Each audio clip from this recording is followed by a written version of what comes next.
to increase women's participation in public procurement. So I'm going to take this opportunity to invite Professor Chope back to us, and she's going to be moderating the panel, and she's going to also just tell us a little bit more about this session. So over to you, Prof. Thank you so much, Erin. Thank you to all our guests again. Hello, everyone. So for this session, we want to basically tease out some of the barriers to women's participation in public procurement in East African countries. So we're going to be looking at what strategies can be employed to actually address these barriers. And as I said earlier, what can we do to actually move the needle forwards? So on my panel, I have three distinguished guests. I have Benson Turamye, who is the Executive Director of the PPDA, the Regulators in Uganda. And then I have Ms. Emma Karine Uwantege, who is a Program Specialist at UN Women in Rwanda. I'm getting my tongue twisted with the countries. And then I have Ms. Hope Muli, who works for an NGO called HIVOS in Kenya. And so I'm going to be asking the panelists different questions. And if you have questions for them, please put it in the chat. I see we don't have a Q&A screen. So just put them in the chat and I'll try and get those questions to them as we have time.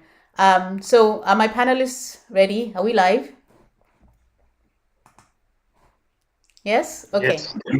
All right. Benson, okay. So my first question is for you, Benson, as our regulator in-house. So what is the most important thing that you would say regulators can do to ensure the targets on gender inclusive procurement are met? You can unmute yourself. Thank you, Professor.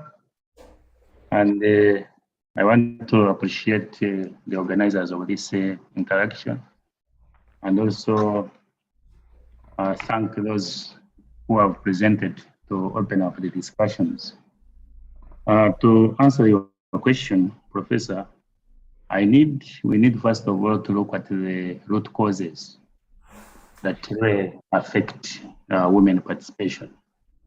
We all agree that women actually form a very large percentage of the population and even of the labor force. For example, in Uganda, 51% of the population are female, and 52%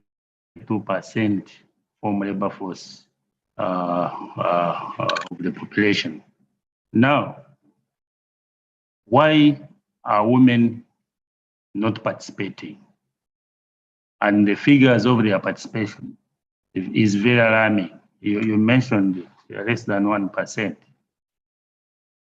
However, if you look at the root causes, I will give you just a few examples. In Uganda recently, with COVID-19 lockdown, we got, and not these figures clearly, we got in 2020, from March to the end of the year, we got 3,504, 736,000 teenage pregnancies. What does that mean? It means this population of almost 1/3 dropped out of schools. What that means is that the literacy levels now women continue to fall. In 2021, the first half of the year, up to June, we got 196,499 teenager pregnancies. And policies, discussions here have been, should these girls continue studying after opening schools? We have even facilities that will enable them to continue studying.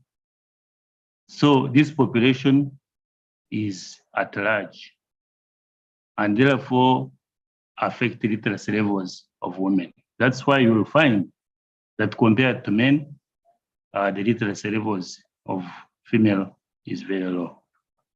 If we go to regulation, to a regulator now, we need to have affirmative action.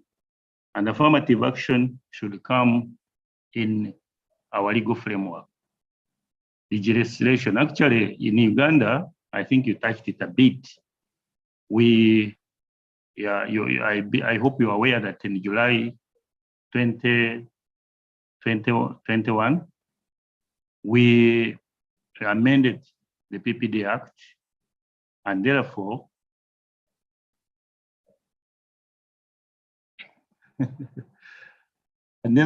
after amending the Act, we are providing for affirmative action for women, youth, and people with disabilities. And we must provide reservation procurements are reserved specifically for this disadvantaged group. And also we are advocating under the regulations which are yet to be passed that 30% of the budget of procuring and disposing entities must be spent on women contracts.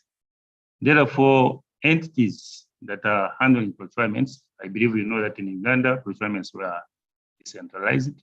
So ministries, local government entities, and parastatals must demonstrate that 30% of their budget spent annually is on women contracts.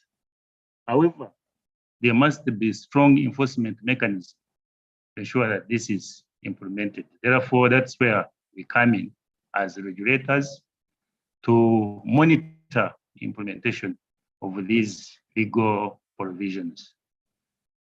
I think that, but also currently in Uganda, the regulators the PPDA has provision for accreditation, and some entities have requested to accredit specific procurements to women organized groups.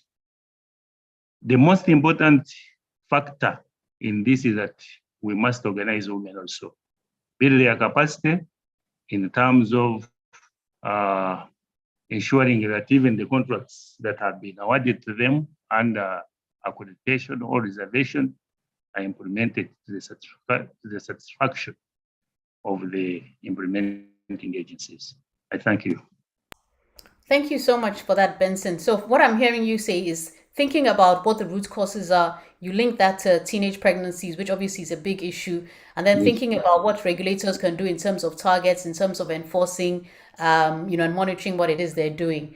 And I think those are all very, very crucial factors. So my next question goes to Emma. Emma, so if where a country doesn't actually prioritize women-owned businesses in procurement, what then is the international community's role? What can the international community do, international NGOs, for instance, do to support women's economic empowerment in public procurement, where a country actually does not prioritize women in procurement?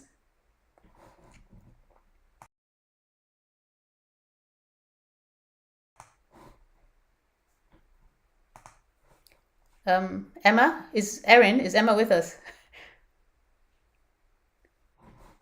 I can't see her. I'll ask maybe Michael or Bo if you can see her in the group. I can't seem to see her among registrants. Bo, can you see maybe she's using another alias on them? I can't see her either. I've been looking throughout, hoping that she would join in. I'm not sure if she's using a different account, but can't see her as of right now. Okay, while we try to locate her, then I'll go to Hope then. I think Hope is in the room. I've seen her. So Hope, I have a similar question for you. What would you say that civil society should be doing to support the participation of women in public procurement in African countries? So what is civil society's role?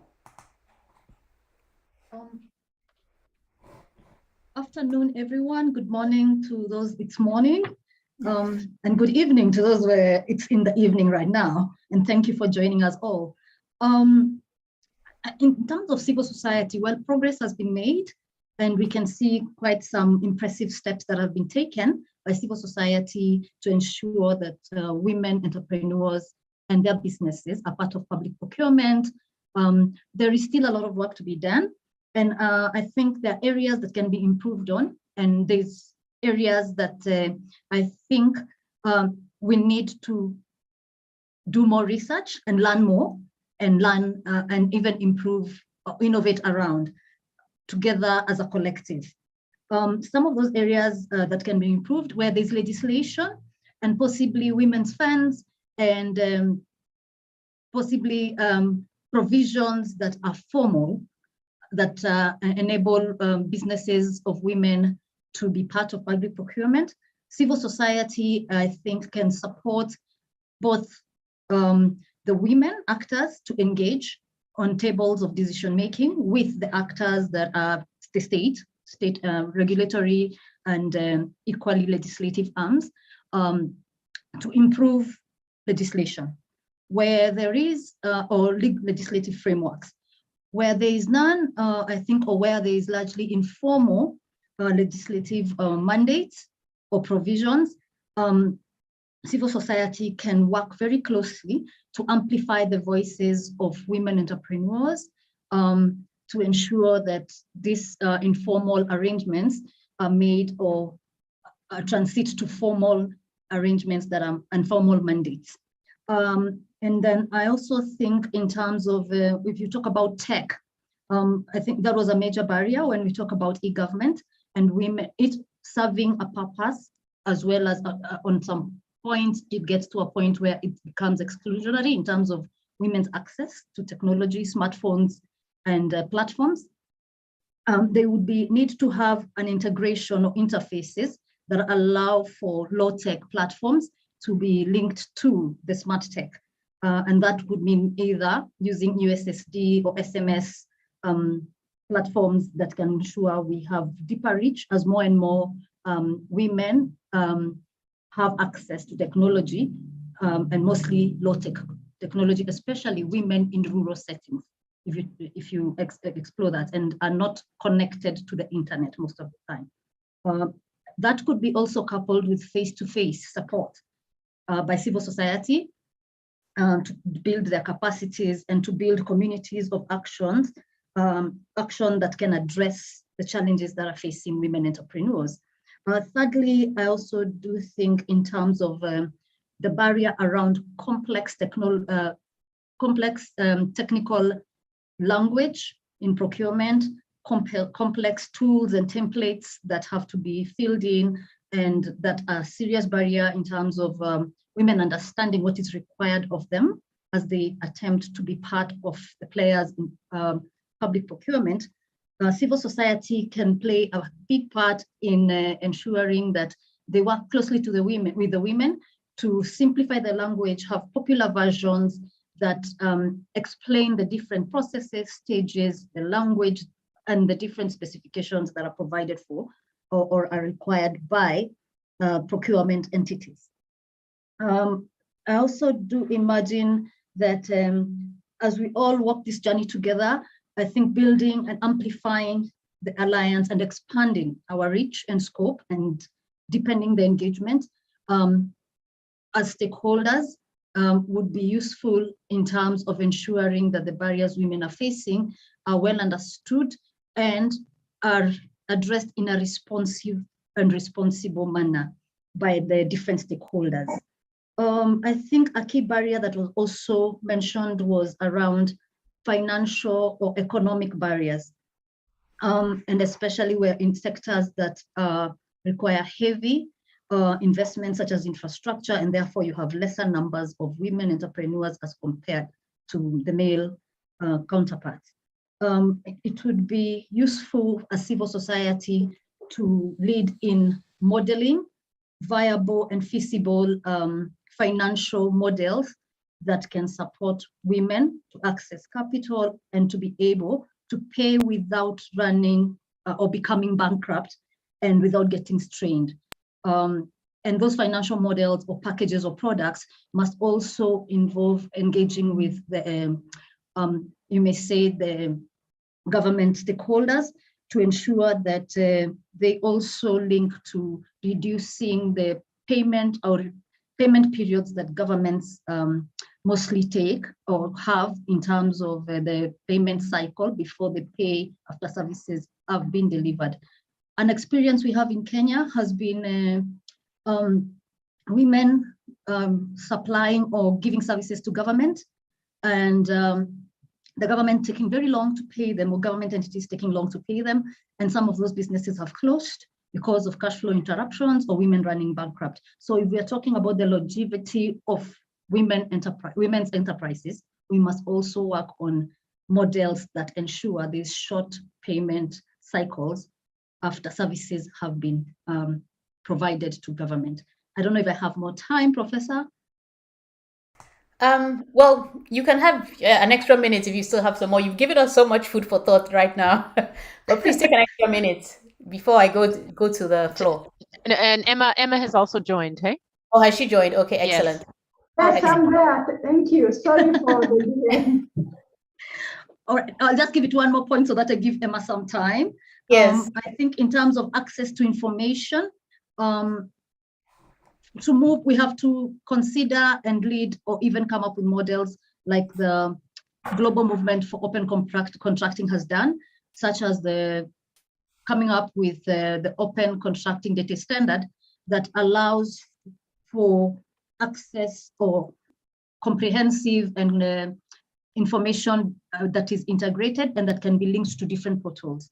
There's a challenge in the context of different siloed information for different entities. And therefore, it's not easy for women to access or even find out what's going on, to compare prices, to compare bids between different entities in government.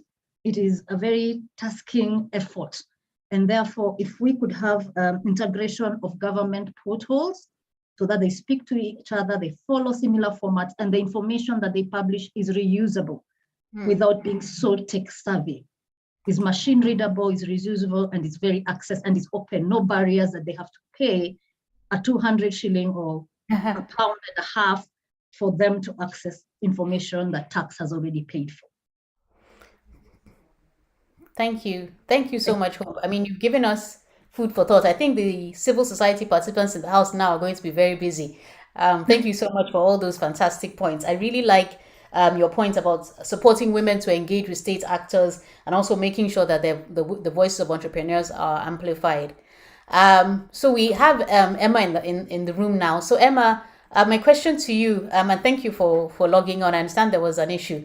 I was gonna ask you that where a country does not prioritize women-owned businesses and public procurement, what can the international community do to actually support women's economic empowerment in procurement where the country does not actually have any mandates or framework for doing this? Over to you, Emma. Thank you very much, Sope. And I'm very, very sorry for missing out the time. I think it's a miscommunication on my side. But I'm sorry, and I'm glad that at least I have been able to join. So for coming back to the question, I think the international community can do a lot to support women economic empowerment through procurement processes. And I think one of them could be, for example, availing data in the other knowledge products. Because without data, it's really hard to convince the government and the other stakeholders without having tangible figures and facts. They help in advocacy and other, they serve like as eye-openers to the government and other stakeholders. So the availability of data is something that the international community can do. And on our side, for example, the UN, UN Women has started doing many studies around gender-responsive procurement, which serve a lot at different country levels. Another thing that I think the international community can do is to support in awareness raising aimed at improving legal and regulatory framework, but also business environment for women and women-owned businesses and women entrepreneurs. Because as you are aware, the public finance officers or the procurement officers, they are backed by the law, and everything that they do is backed by law. If the law is gender neutral, then even the processes, everything will be gender neutral and they are backed. So it's important that the international community is supporting that area to ensure that at least the legal and the regulatory framework are gender sensitive. On the side of the women, I think I missed out some of them, my colleagues said. But from our findings of the studies that I was referring to, we find out that women also have a limited legal literacy, even where the legal framework have some areas to explore where women can take opportunities, they don't really know. So the international communities can support initiatives aimed at increasing awareness or legal literacy for women and helping them to find out the entry point. In the giving an example of Rwanda, for example, we have the procurement law with 3 articles that we found women can really explore and take advantage on. For example, Article 27, where they say that the community may participate to deliver non-consultant services if they prove that the activity will contribute to the economy and job creation. And we have many women associations at different grassroots level which can really take advantage of that and participate in the bidding process. And also Article 80, where they say that the law offers 15% preference to local bidders with providing services or goods produced locally. And we have the Made in Rwanda policy. The women are in handicraft. They are doing very many things with using local material. They can also take advantage of that. Another thing that I think the international community can help is to support the increase of capacity of women entrepreneurs and women-owned businesses in financial management, procurement processes, use of e-procurement, and also other IT facilities. We found that the women lack those kind of technical skills and expertise. So I think the international community can serve and we help very lightly. One of the other issues that we found is the cultural norms and gender stereotypes, which continue to hinder women to fully participate in economic activities and also in participating in public procurement processes. So you find that, for example, women have limited control of the assets. So if they don't have assets, then they cannot even have something to give to the bank for having a loan. They also have limited movement. Their movement are sometimes controlled by the husband. And business entails negotiation and networking. If they don't have really that flexibility and to be able to participate as men do in businesses, networking, getting information, and also you find that there is also division of labor, societal division of labor, which continue to also have, you see women having a lot of household unpaid care work. So they don't really have time to read even newspapers and get information as men do. Those are the cultural issues that continue to hinder them, and the international community can help and supporting initiatives aimed at sensitizing the local communities, including engaging men, including engaging youth and young girls, to ensure that at least for them, the young generation can grow up with that mindset change. Other thing that I found useful is to strengthen the accountability mechanism.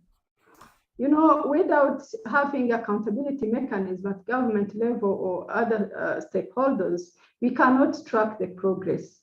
We cannot really measure what we have achieved. But with having accountability mechanism, we can really have the government to improve their way of doing their processes.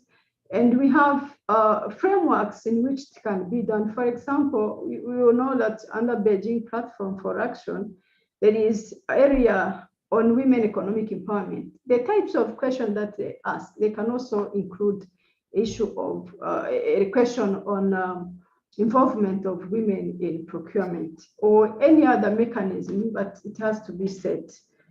They can also help in engaging the financial sector to design women-friendly financial products that really cater for the women-owned businesses' needs.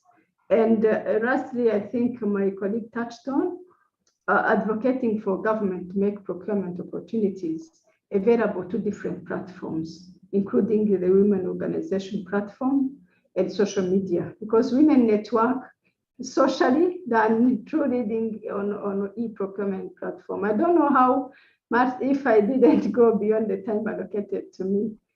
No, it's fine. I think we can stop here. Thank you. Over But to thank you, you so Sophie. much. Thank you so much, Emma. Thank you for that. I think it's really important what you said about making sure that the right data is collected and that we make sure that informal mandates become formal. That's really an important point to note. So I think we've run out of time.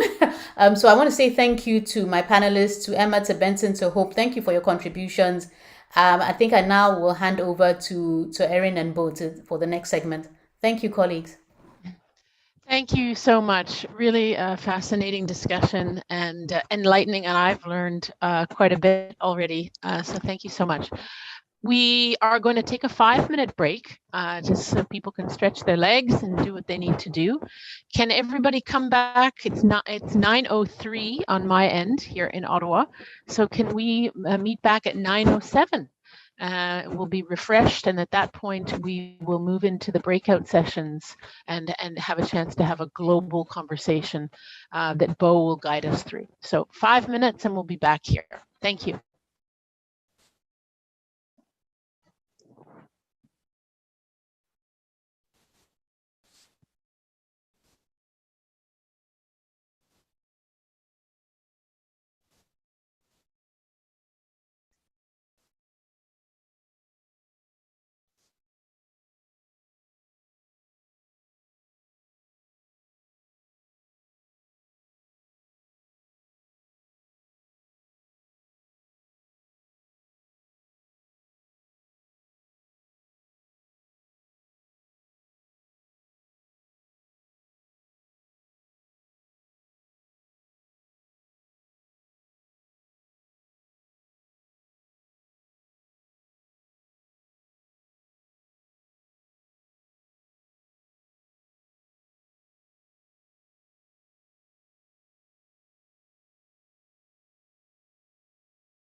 Welcome back, everyone.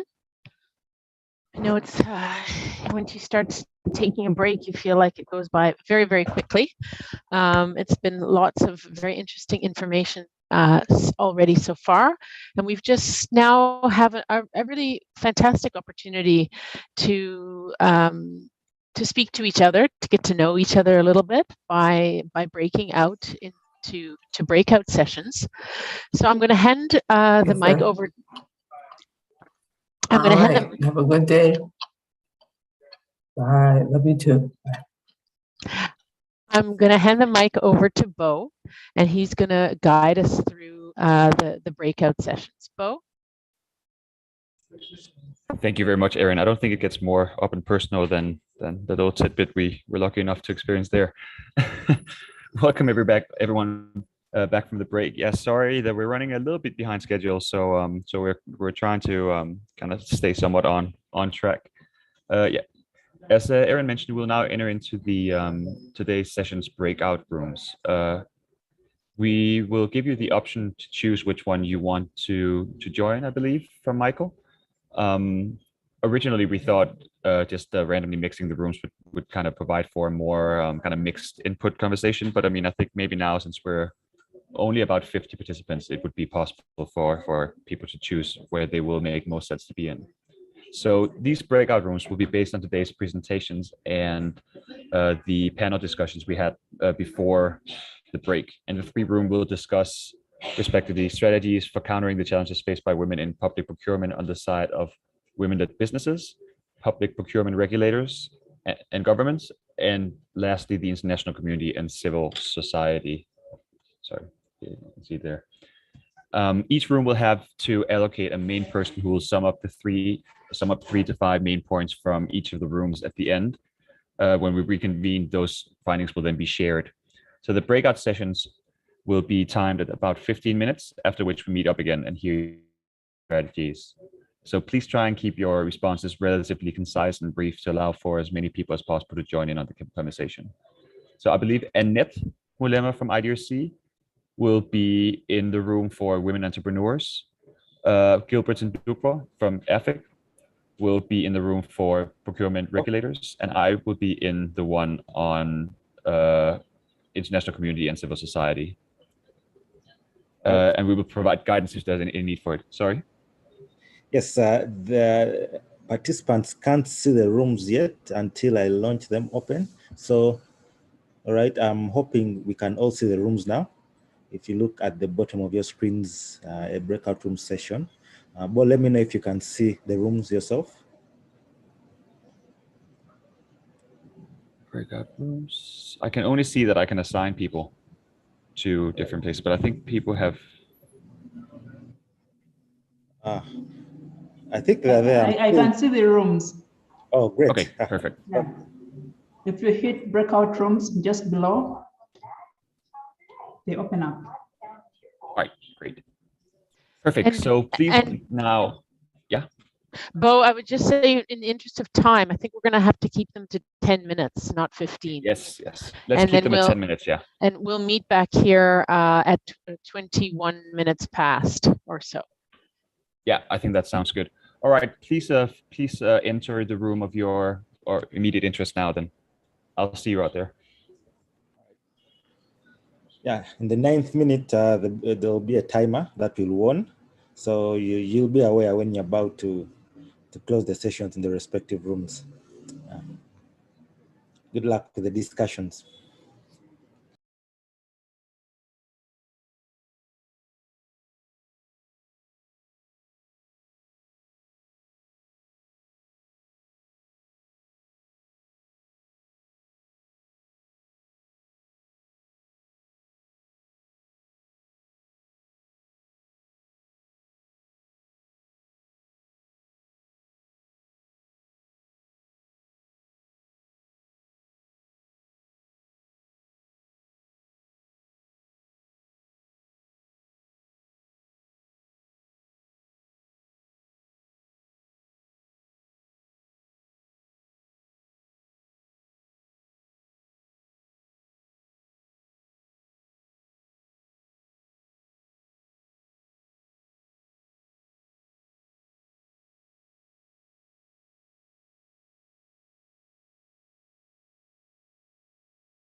Yes.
Hi, Alet. I imagine you're still in the main room yourself. You're the only one left.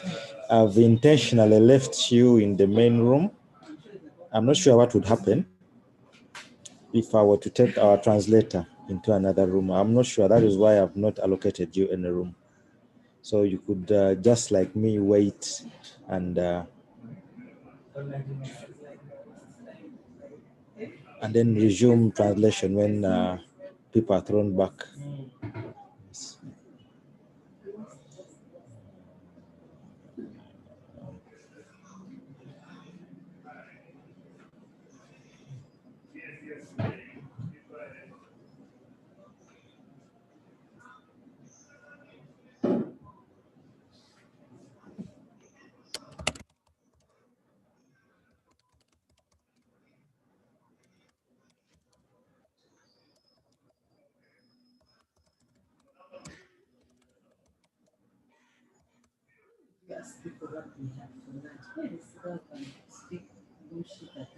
Who? She has asked people on the group to post what they had for lunch.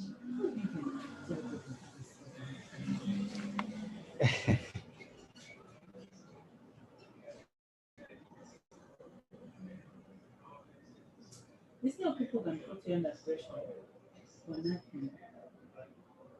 This one getting a book and package. Yes. Check, huh? It's an attention seeker. Oh God.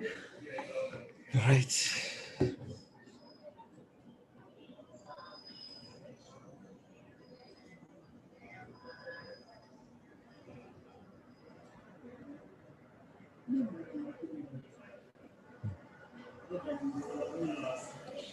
I saw him eating it.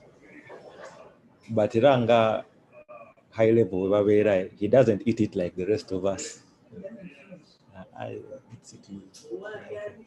But I saw him eating like that. Not he went through like at the level he is. He's not going to eat it in a camera.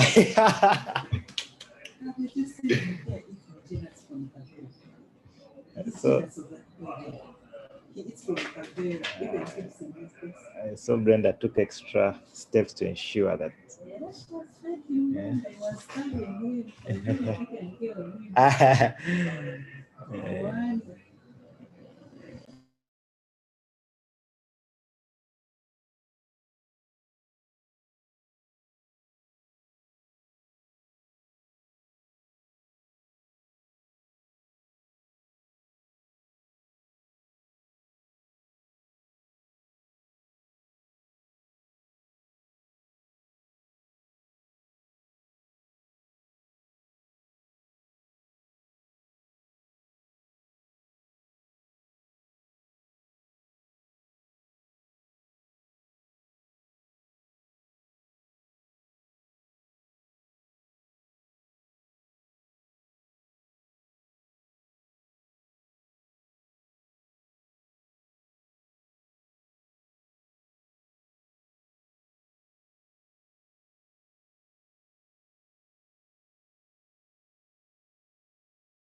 several activities related to research and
Welcome back, everyone. I know that was quick, and apologies for having to cut a few minutes out of the session.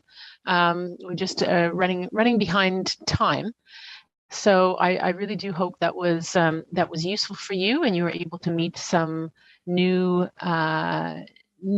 colleagues in this wonderful alliance that we're hoping to keep building on. I want to pass back over to Bo to give a quick report back on the sessions. Yeah. Perfect. Thank you. And thank you all for actively participating in these breakout rooms that we just had. Much appreciated. I think in the interest of time, let's just go right ahead and have each of the group present maybe again 3 or 5 main kind of points from the breakout room discussions. So maybe we can start with room 1 on women entrepreneurs. Yes, thank you very much, Bo. We had about 10 members in our group, and unfortunately, we did introduce ourselves because we are against time. So, but the main points raised were actually, one of them was the process being very cumbersome, the paperwork, and the procurement process lacks a feedback loop. When one of the participants made a submission, but then they didn't get any feedback on why they did not get the contract. And you never get any information about your application to help you improve in the next trial. And then the recommendation was really providing mentorship for these women small businesses so that they're able to really fulfill the requirements of the procurement process. And then the issue of the affirmative action also came up, the need to really set aside contracts. Contracts for women-led businesses. And this could be also informed by the profiles of women-led businesses either in the country, really having this data public, knowing how many women-led businesses are out there, in which sector, the sizes, the capacities, so that this is really a match to the contracts available. And then also the timing when these contracts are to be submitted. We had Olive share that most of the deadlines are in the morning, and that's at the point when women are really busy with the unpaid care roles. So it's imperative that the procurement process, regulators really consider women's unpaid work when they're setting these deadlines. I think let me end here. Yeah, I think the other issues about the books of records required, really the requirements for one to win a tender. This should be looked into and weighed in really for these women to win some of these contracts. Over to you, Bo. Thank you very much, Annette. From our group, I think we have Carrie from OCP. Would you mind sharing our findings? Sure. And unfortunately, I have to drop off just after that. But we had an interesting discussion thinking about the international community and sort of international civil society. An interesting point came up thinking about the donor angle and whether sort of donor-funded RFPs or projects could be an interesting way to begin building capacity of women-owned or women-led businesses on developing and submitting proposals that could then be a stepping stone to public tenders, which are often very complicated and cumbersome. So that was an interesting point that could be worth following up on.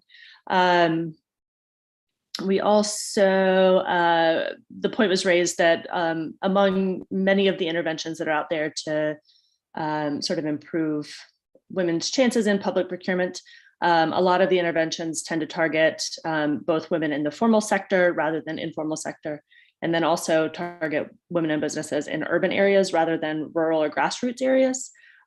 So a sort of request, I guess, more broadly to focus more on those marginalized sort of groups and areas within the broader scope of women-owned or women-led businesses. And then also a call for thinking about sustainability of the interventions beyond the projects themselves. And then just sort of a broader question on what are the specific skills that are most lacking that that trainings or capacity building could target as well. I think those are the big ones. And then can share in the chat also a project that OCP is currently doing that we raised as well during the session, looking at state level in Nigeria. So I'll put that in the chat. Thanks.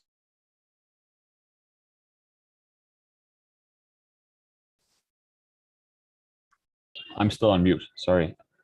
I think we have to send off Erin at this point, as far as I understand. Yes, thank you. Sorry, I have also a bit of a hard stop right now, but what I will ask Bo and maybe Annette, if you are able to just give an overview of the outcome statement that I know you had prepared and wanted me to share with the group. So if you could take that over, that would be fantastic. And I'll just say thank you so much for this wonderful opportunity to be with you today. I really learned a lot, and I wish you all the very best in your continued efforts in this area. So thank you, and thanks, Bo, for the organizing and everyone at AFIC. Thank you. Thank you very much, Erin. And thank you so much for doing the moderation today. My pleasure. All right, I think we're still missing group 3. Would you kindly present your findings, and then we'll sort out what to do in the meantime. Yes, thank you very much. In group 3, we had 15 participants, and the strategies that have come up from the group are clustered into 4 main areas. One is around, policy, and around policy, and this should address the definitions of who or what women-owned enterprises are, should reserve specific contracts or proportion of contracts for women enterprises, and also gender issues should be also taken care of at the bidding stage, so that this is included in specifications. And there was a suggestion that this should come by way of legislation or regulation, so that it is proper in law.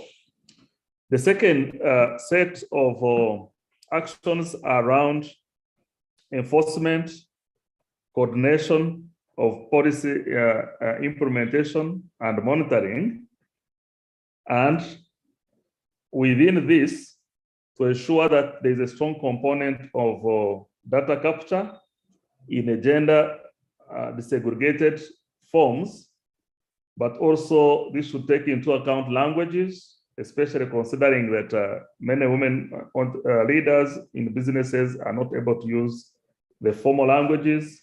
There's need to register women-owned enterprises so that it is possible to track.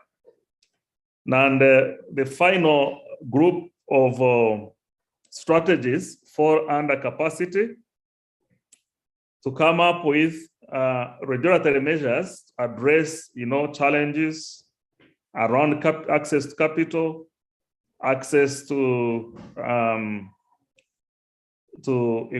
equipment, access to information, but also access to credit, and also measures to ensure that when these enterprises or suppliers have done business with government agencies, they are paid in good time, so that their capacity is not eroded on account of late payments. So those are the 4 clusters of recommendations that the panel looked at. Thank you for attention and listening. Thank you very much, Gilbert. Yes, I'm back. Sorry, I just had to turn on my video and my microphone again. Yeah, thank you. I think again we're running a bit late, so thank you everyone for your feedback and for your interesting remarks, giving plenty of food for thought here as we're rounding up the session today. I think maybe I was trying to reach Annette to see if she wants to take over, if I should take over here in regard to kind of rounding out. Yeah, well, just proceed so that we wind up. Yeah. All right, perfect. Just close the event. Yeah. So thanks everyone for coming today. As mentioned, we set out today to discuss tackling foundations of inequality, understanding barriers to women's participation in public procurement in Eastern Africa. And the purpose of today's session was to bring together stakeholders from both government policymakers, women business leaders, donors, UN Women, and researchers to increase really the awareness of the barriers that women face in trying to access public procurement opportunities and come up with solutions to address these procurement-induced gender inequalities, which is a particularly salient kind of issue to discuss in a time where we need to redefine our economies and societies to address both the impacts of climate change, but also the recovery here now from COVID-19. We've had the great pleasure of having distinguished panelists, speakers, and participants give their absolute invaluable inputs and insights into the challenges that prevent women from fully participating and benefiting from public procurement. And in our discussions, we've accounted for some of the issues that foster these barriers of inequality, including but not limited to, for women, lack of skills and awareness to compete and win government contracts, lack of access to financial services, and gender-based discrimination, prejudice and harassment, and sociocultural norms that disallow women to fully participate in business.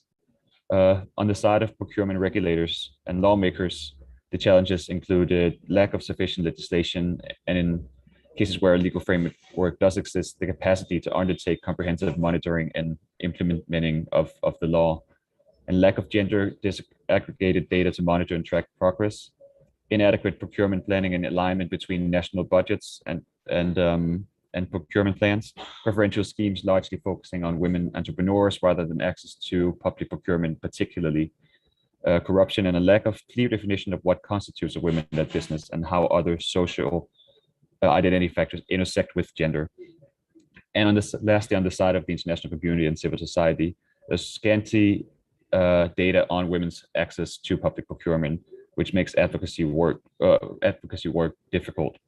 And women in procurement are not generally reflected in donor priorities, which also kind of poses issues. So given all these findings, rounding this today's session off, I want to highlight some of the policy recommendations that kind of could be the solution to address some of these issues. So one would be that respective national governments undertake policy and administrative measures to increase the participation of women-led businesses in public contracting, including, but again, not limited to, ring fencing contracts for them, building up their capacity, and increasing their access to information on procurement opportunities. Secondly, procurement regulators to implement existing policies, commitments, and good practices that favor women-led businesses for inclusive development in their respective countries. The UN system, in context of the SDG framework as well, should recognize and tap into the potential presented by public procurement in addressing inequalities and prioritize efforts to use women's participation to address gender inequality. So this also kind of applies to the donor side of it. And business associations to create platforms within their respective structures for advancing women's participation in public procurement, acknowledging that women are not a homogeneous group. And civil society organizations to scale up advocacy for inclusive public policy with a focus on women's participation in public procurement. So thank you everyone today for coming, and thank you to the NGO CSW for hosting this session and providing a platform for knowledge sharing, networking, and solution building. And thank you to my colleagues here at EFIC and to IDRC as the main organizers and the co-funders of the Grow East Africa Initiative, the Bill and Melinda Gates Foundation, the Hewlett Foundation, and of course IDRC, and all the partners who contributed to this session today. And thank you to our panelists and speakers. And most importantly, thank you to all the participants for their active participation today in the different segments of the session. If you're interested in accessing Grow East Africa's evidence review, I believe that it will be made available in mid this year.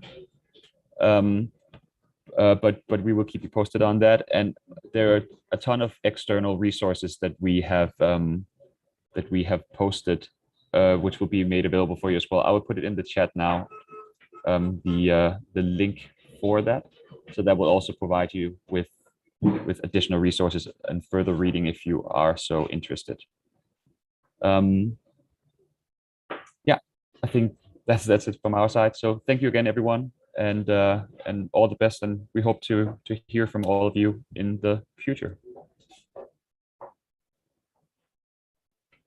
Thank you. Thank you very much. Thank you, everyone. Thank you. Bye-bye. Bye-bye. Yeah, thank you, everyone. Thanks to the organizers. Thank you. Bye-bye. Let's keep in touch. Bye-bye. Bye-bye. Keep in touch. Bye.